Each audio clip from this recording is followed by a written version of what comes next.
Hello friends, welcome back to my channel dinner রান্নাঘর। আজকে আমি তোমাদের করে দেখাবো একটা মাছের মাথা দিয়ে তরকারি। মাছের মাথাটা কিন্তু খুব স্পেশাল, রিঠা মাছের মাথা। এটা কিন্তু কোনো সাধারণ মাছের না, রুই মাছ বা কাতলা মাছের নয়। এটা কিন্তু বড় রিঠা মাছের একটা মাথা দিয়ে আমি তরকারি রান্না করে দেখাচ্ছি। এই তরকারিটা কিন্তু খুব ভালো হয় খেতে। সব সময় তো আর একই রকম রান্না খেতে ভালো লাগে না, তাই আজকে আমি তোমাদের সামনে এই রান্নাটা নিয়ে এলাম।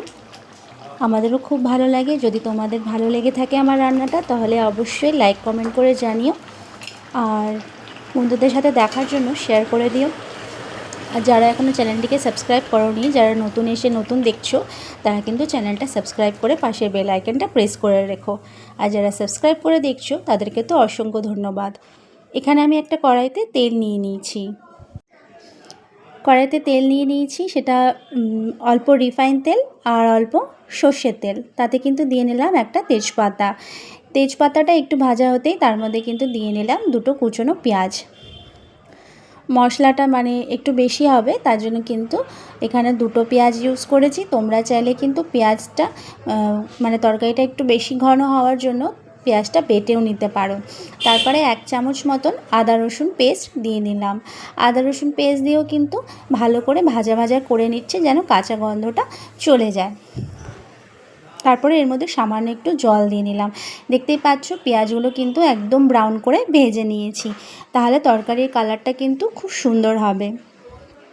আর এখানে একটু বেশি মশলা ইউজ করব, যেহেতু এটা মাছের মাথা একটু আষ্টে গন্ধ করে, তার জন্য কিন্তু একটু বেশি করে মশলা দিয়ে নিচ্ছি, তাই রান্নাটা খুব টেস্টি হবে খেতে। এখানে দিয়ে নিলাম 1 চামচ মতো লঙ্কার গুঁড়ো, 1 চামচ হলুদ গুঁড়ো, 1 চামচ জিরে গুঁড়ো, 1 চামচ ধনিয়া গুঁড়ো। তারপরে তেলের সাথে কিন্তু ভালো করে এটাকে ভাজা করে নিচ্ছি। যত এরকমভাবে কষিয়ে নেবে, যে কোনো রান্নায় যত মশলা কষাবে তত কিন্তু টেস্টি হবে। এবারে কিন্তু আমি মাছের মাথাটা দিয়ে নিলাম। মাছের মাথাটা বেশ কেটে ভালো করে পরিষ্কার করে নিয়েছি ধুয়ে।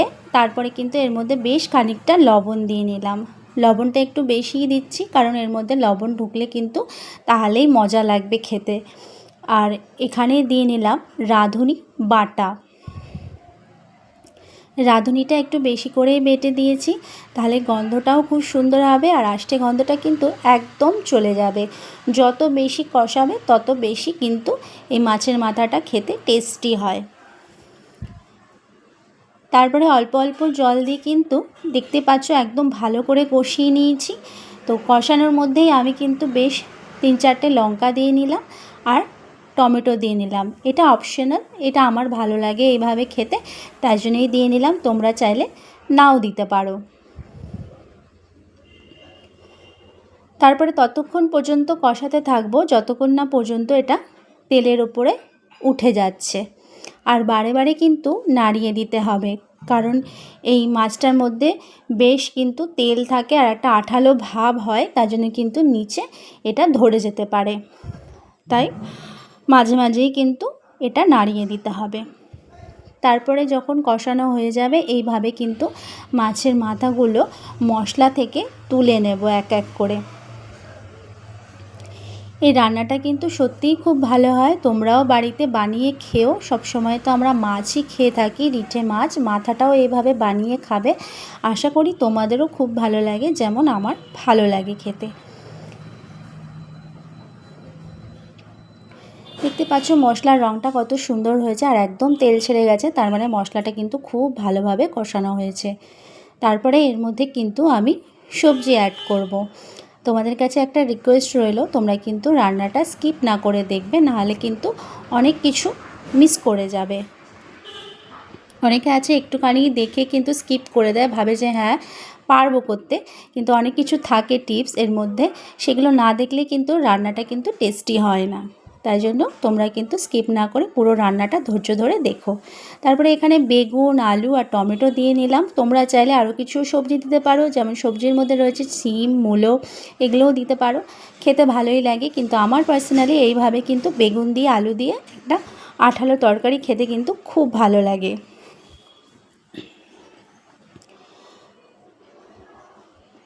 বেগুন আলুগুলো আমি কিন্তু এইভাবে কিন্তু কোনো জল ইউজ করিনি। দেখতে পাচ্ছ একদম কিন্তু অনেকটা নরম হয়ে এসেছে। আর আমি ঢাকনা দিয়ে ঢেকে একদম মজিয়ে নিয়েছি। যখন দেখলাম যে হ্যাঁ একটু জল ছেড়ে গেছে, মজেও গেছে, তখন কিন্তু আমি এর মধ্যে ঢাকনাটা খুলে 5 মিনিট পর ঢাকনাটা খুলে সামান্য একটু জল দিয়ে নিলাম। জল দিয়ে এই জলের মধ্যেই কিন্তু আমি কষাতে থাকবো। আর দেখব যে আলুগুলো যেন গলে যায়। আলুগুলো যখন গলে যাবে তখন মনে করব যে হ্যাঁ এখন কিন্তু সবজিগুলো একদম রেডি। তারপরে এর মধ্যে তোমরা যে যেমন ঝোল খেতে পছন্দ করো সে তেমনই জল দিয়ে নিও। এই তরকারিটা কিন্তু খুব একটা ঝোল হয় না, একটা মানে আঠালো মাখা মাখা তরকারি, সেরকমভাবেই খেতে কিন্তু এটা বেশি ভালো লাগে। খুব বেশি ঝোল দিলে কিন্তু ভালো লাগবে না খেতে। এখন কিন্তু আমি এতটাই জল দিয়ে নিচ্ছি। তারপরে যদি লাগে তাহলে কিন্তু একটু জল ইউজ করব। তারপরে মাছের মাথাগুলো কিন্তু জলটা ফোটার আগেই দিয়ে নেব। তারপরে কিন্তু এখন শুধু ফোটানোর পালা। ভালো করে ফুটিয়ে নেব যতক্ষণ না পর্যন্ত আমার তরকারিটা দেখে মনে হচ্ছে যে হ্যাঁ হয়ে গেছে, বা স্বাদ সব ঠিক আছে, টেস্ট করেও দেখে নেব। দেখতে পাচ্ছ একদম কিন্তু মাখা মাখা আঠালো একটা তরকারি তৈরি হয়েছে। এটা দেখতে যেমন সুন্দর হয়েছে, খেতেও কিন্তু খুব অসাধারণ হয়েছিল। তাই বন্ধুরা তোমরাও বাড়িতে বানিয়ে খেও আর আমাকে কিন্তু অবশ্যই কমেন্ট করে জানিও। তারপরে সবার শেষে দিয়ে নিলাম রোস্টেড জিরের গুঁড়ো। এটা কিন্তু মাস্ট, এটা দিতেই হবে। তারপরে দিয়ে ভালো করে কিন্তু একটু ফুটিয়ে নেব। ব্যাস আমার রান্নাটা কিন্তু একদম তৈরি।